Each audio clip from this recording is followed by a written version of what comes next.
The med bay of the Jacques buzzed with quiet urgency. 4 units hummed. Alien bioscanners glowed. Air scrubbers whispered overhead. And for a moment, everything seemed to run like any other shift, until it didn't. Lieutenant Mira Callahan stood over a Draymari soldier with a plasma burn coiled across his scaled chest. The young nurse beside her, Private Alina Griggs, was explaining, carefully, that the compound Vroxun insisted on injecting would trigger a cellular collapse. I said move, Vroxun growled. The Draymari commander loomed over them like a monolith, his clawed hand gripping the injector. She's trying to explain the contraindication, Mira began. He slapped Alina across the face. The sound cracked through the room like a thunderclap. A scalpel dropped to the floor. A medbot froze mid-stitch. Alina stumbled back into the equipment tray, hand to her cheek, eyes wide, not from the pain, but from disbelief. Mira didn't move. Didn't raise her voice. Didn't draw the sidearm she legally wasn't allowed to carry in the bay. She just locked eyes with Vroxun, who was still breathing heavy, nostrils flared. You just assaulted a Terran medic, she said evenly. She obstructed a superior officer, he hissed. You humans think you're untouchable here? Mira calmly reached for the red tab sewn into her left sleeve. It was triangular, stitched in dull thread, hidden beneath a fold. She tugged. A soft chirp sounded, then a voice, flat, emotionless, broadcasted through her chest comm. Protocol Aegis activated. Confirm, medic down? Mira didn't break eye contact. Confirmed. Silence fell. Even Vroxun blinked. A pause. Then the comm crackled again. Special triage response en route. ETA, 11 minutes. All medical operations on vessel now fall under Directive 14. You've lost your mind, Vroxun barked. You think calling for backup will scare me? Mira didn't answer. Instead, she gently guided Alina to sit down, handing her a sterile cold pack. Then she turned back toward the stunned alien crew, most of whom had never seen a human react this way without a weapon. From this moment, she said, addressing the entire medbay, you do not touch, order, threaten, or even speak to Terran medical staff without clearance from me. If you interfere again, she glanced up, you'll see why we don't carry guns. She left the room. 10 minutes out, the Jacques orbital scans detected a vessel approaching at unnatural velocity. Small. No beacon. No transponder. No weapon signature. Just one message encoded in ancient Terran military cryptography. Human medic attacked. Response enacted. The drop pod hit the ship's dorsal hull like a hammer. Magnetic tethers locked. A hiss, then silence. Security scrambled, but they were too late. The pod had already cut through the hull plating like a scalpel. A single team stepped out, 6 figures, matte black armor, no national insignia. Just one symbol, a red cross over a shield. STRU, Special Triage Response Unit. No words. No negotiations. They advanced with surgical calm. On the bridge, Vroxun paced. This is an overreaction. They can't override chain of command because of one nurse. They just did, the captain muttered, pale beneath her lavender skin. Protocol Aegis overrides all Concord orders. I won't be humiliated. You already are. Mira watched from the observation deck as her core brothers and sisters moved like ghosts, sealing off corridors, locking down access to medical wings, tagging every human on board with priority safekeepers. A voice behind her broke the silence. You shouldn't have done that. She turned to face the ship's diplomat, a Zenthari with wispy antennae and a gentle demeanor. We're not here to be feared, he continued. Your reaction could escalate this into a diplomatic breakdown. My corps swore an oath, she replied, eyes never leaving the display. We don't carry weapons. But we don't take punches either. The diplomat hesitated. This warship is not Earth. You're playing by your own rules here. No, she said softly. I'm playing by the only rule that matters. You hit a healer, We respond like soldiers. Down below, the STRU surrounded Vroxun in the corridor outside the command wing. They didn't point weapons. They didn't shout. The leader, a dark-skinned woman with frost in her hair and a biometric scanner on her wrist, held up a small sphere. Commander Vroxun, your neural vitals indicate irregular spikes. Aggression disorder. Possible tumor. He snarled. I am in perfect health. She clicked a button. His legs gave out. Paralyzing nanofoam crawled up his limbs, locking his nervous system. He hit the ground with a grunt. Diagnosis in progress, she muttered. Stay still. Or don't. It doesn't matter. In the surgery bay, Mira scrubbed in. She didn't want to operate on him. She really didn't. But she wasn't here for revenge. She was here for proof. As she began slicing through scales and tissue, guided by the data from STRUS scans, she found it, a calcified mass pressed against the limbic cortex, exactly where impulse control lived. No wonder he's lashing out, she whispered. He's got a live bomb in his skull. She turned to the assistant. We operate now. Full neuroclearance. Let's save the bastard. 45 minutes later, Mira emerged from surgery, gloves off, hair damp, sweat down her back. Alina was waiting. Her cheek was bruised but her spine was unbroken. Is it done? The nurse asked. Tumor removed. He'll wake up, different. Good, Alina said quietly. Maybe now he'll listen. Mira nodded. She looked around the bay, now eerily silent, filled with Draymari crew watching them not with disdain, but something resembling awe. She walked past them and into the hall, where her STRU team waited. Stand down, she ordered. But ma'am. Mission complete. They nodded. And like smoke, they vanished back into their pod. Mira stood alone in the corridor, blood still on her collar, pulse calm. Then she looked up at the ship's internal cam and said 6 simple words. Never touch a Terran medic again. And this time, the whole galaxy was watching. Vroxun regained consciousness in silence. Not in a brig. Not in his quarters. In a Terran-operated surgical bay aboard his own warship. His arms lay strapped to the cot with sterile micro-restraints. A translucent bandage spanned the side of his skull. Strange warmth pulsed beneath it, nanite sutures weaving closed the cavity left behind. Mira Callahan stood beside him. You're awake, she said, checking his vitals. Good. Saves me having to explain this twice. He tried to sit up. Couldn't. Not from restraints. From weakness. His limbs didn't respond the way they used to. Temporary neural rewiring, she explained. Post-tumor extraction. You'll walk again. Maybe without trying to murder someone next time.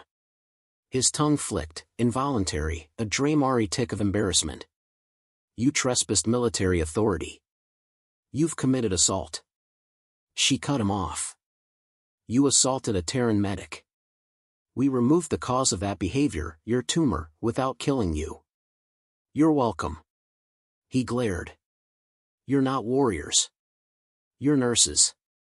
No, Mira said calmly, we're medics. That means we know exactly where to cut to stop a heart, or restart one. She held up a vial. This is your tumor, she said. In a stasis field. I had it bottled in case you need reminding of what almost destroyed your career, and someone's life. He stared at the vial. Then, for the first time in decades, Vroxun didn't speak. The rest of the ship remained under lockdown. The STRU squad hadn't left. They moved in silence, their presence ghostly. They carried no rifles, only surgical packs and subdermal diagnostic gloves. But wherever they walked, doors opened. Conversation stopped. The Draymari crew had never seen war without weapons, until now. In the briefing hall, Mira faced Captain Calthyrix, a tall, soft-voiced Zealothi whose patience wore thin under political scrutiny. You've turned my ship into a pressurized hostage zone, the captain said. This is not Earth. I am not under your command. I never asked you to be, Mira replied. You're under Protocol Aegis, which supersedes fleet hierarchy. A directive Earth wrote for itself. And signed by the Concord Council, ratified 212 years ago. You agreed, same as us. Calthyrix exhaled, mandibles flexing. I understand the importance of medics. I understand justice. What I don't understand is your team's methods. They're not here to fight, Mira said. They're here to correct a mistake your officer made. That correction is almost complete. Vroxun will want revenge. Mira's expression didn't change. Let him want. Meanwhile, STRU swept the medical wing for surveillance bugs. One of them, callsign Rook, ran a scanner along the ceiling. Find anything? Asked their tech, a wiry woman named Jax. 2 hidden recorders, he muttered. Draymari standard. Probably wanted footage of us acting out. And we didn't, she grinned. Boring as ever. Effective as always, Rook corrected. Behind them, Alina walked through the bay, unaccompanied now. Not a single Draymari looked her in the eye. Not in shame. Not in challenge. They looked away. That was enough. Vroxun remained in post-op. Mira returned to check on him not out of duty, but obligation. He was, after all, still a patient. You'll start mobility therapy in 12 hours, she said, pulling up a chart. Minimal scarring. You'll be combat certified within a month. He stayed quiet. I read your service file, she added. 12 campaigns. 4 medals. 3 reprimands for excessive force. His eyes twitched. My people require strength. So does mine. Ours just evolved it differently. He looked at her, as if seeing her for the first time. You responded like a soldier, he said. Mira shook her head. No. I responded like a Terran medic. There's a difference. He struggled to sit up again. This time he managed an inch. I felt wrong. Before. Unstable. Angry without cause. You had a growth pressing your amygdala, she said. It was turning thought into impulse. I've seen it before. War makes us blind to subtle illness. Vroxun fell back against the bed, exhausted. I should be dead. Maybe, Mira replied. But now you're not. Later, Mira gathered the crew, Terran and alien alike, in the common bay. STRU stood by the walls, unmoving, not threatening, just there. This is not a moment for punishment, she said. This is a moment for understanding. Alina sat beside her, silent but calm. Humans didn't come to this warship to undermine your ranks. We came to help. You may think we're weak. That we bend too easily. But when one of ours is harmed, we don't scream or posture. She paused. We respond. Quietly. Precisely. Effectively. The room held still. You don't need to fear us, Mira added. You just need to understand, we protect our own. Calthyrix nodded slowly. I will issue an apology on behalf of the command staff. Mira raised a brow. It's not me who needs one. The captain turned to Alina. The room followed. I offer my regret, she said. And I ask that we find a better path forward. Alina gave a small nod.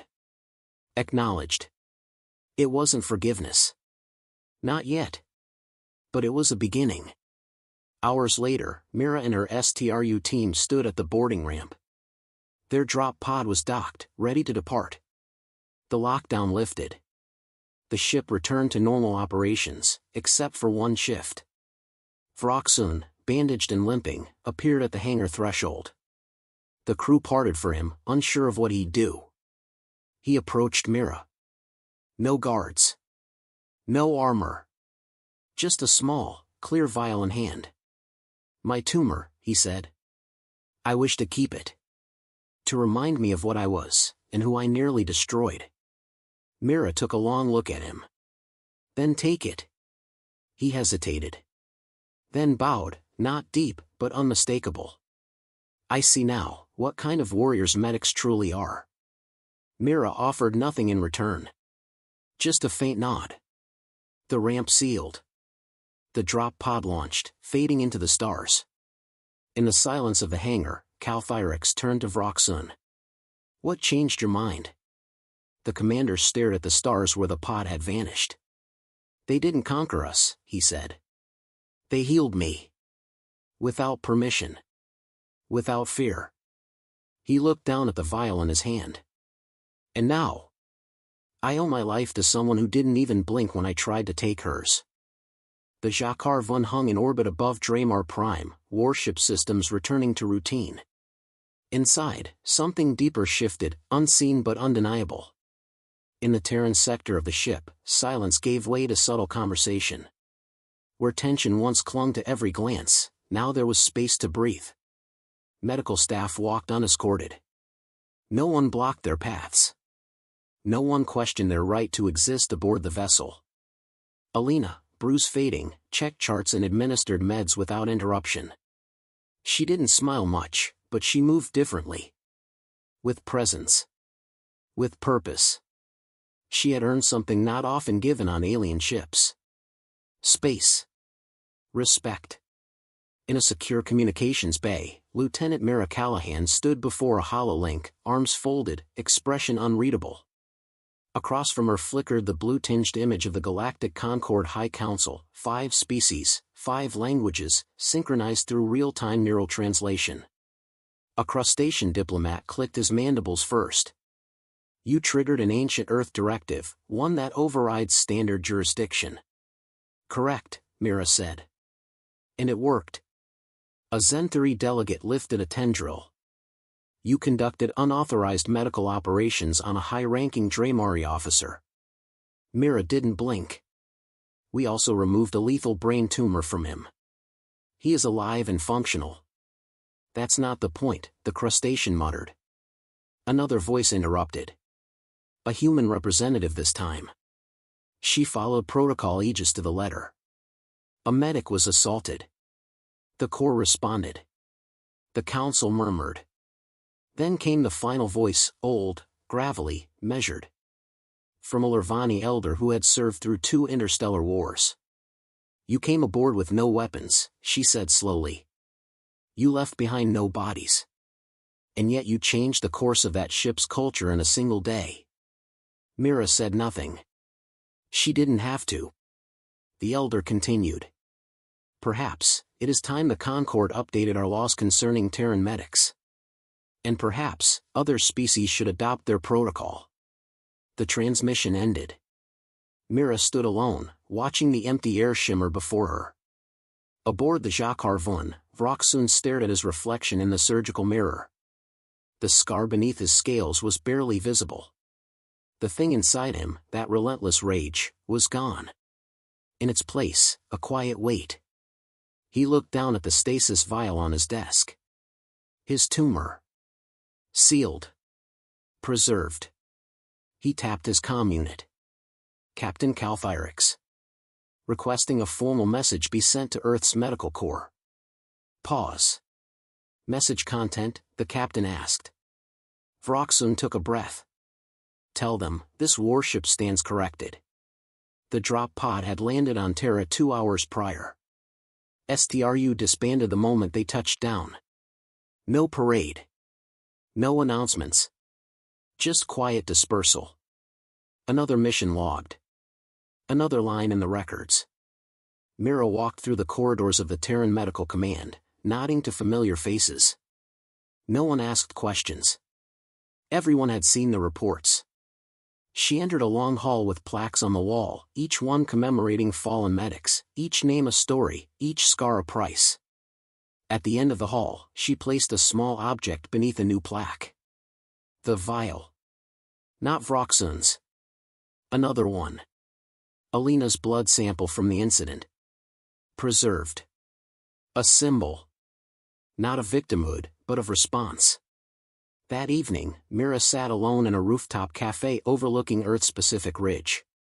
Cold wind. Warm cup. City lights blinking below. Is this seat taken? She turned. Alina. No, Mira said. Sit. The younger woman eased into the chair. She looked better. Color back in her face. Movement in her shoulders. You know they're rewriting the Interspecies Medical Protection Act? Alina said, pulling out her tablet. Aegis is getting adopted across 3 systems. Mira smiled faintly. About time. You really scared them. They scared themselves, Mira replied. We just held up the mirror. A beat of silence. You ever feel guilty? Alina asked, eyes focused on the skyline. For how hard we push back. Mira leaned back. Not guilt. Just weight. It's always heavier than we expect. Alina nodded. Still worth it. Always, Mira said. 2 days later, aboard the Jakar Vun, a new Terran medical officer arrived. Young. Tall. Nervous. Carried his bag like it might explode. He stepped off the shuttle ramp and was immediately approached by 2 Draymari security guards. He flinched. They saluted. Welcome aboard, healer, one said, eyes forward. He blinked. Thank you. Your med bay has been upgraded. Captain's orders. The officer stared. One of the Draymari leaned in, lowering his voice. Word of advice? If anyone touches you, pull the red tab. The officer raised an eyebrow. You mean? Protocol Aegis? Both guards nodded. We've seen what happens. Meanwhile, on Earth, a holographic monument flickered into existence in the Concord Capitol Plaza. It bore one phrase, translated into every registered tongue of the galaxy. You strike one medic, you face them all. Underneath, in Terran Standard. Terran United Medical Corps, Response Protocol Aegis. And beneath that, in honor of Lieutenant Mira Callahan. Far from the ceremony, Mira walked the beach alone. No cameras. No reporters. Just ocean. Wind. A distant satellite blinking across the sky. She breathed deep. Some fights didn't need weapons. Some wars weren't declared, they were demonstrated. And sometimes, the most dangerous unit on the battlefield didn't carry guns. Just red tabs. And the unwavering will to protect their own.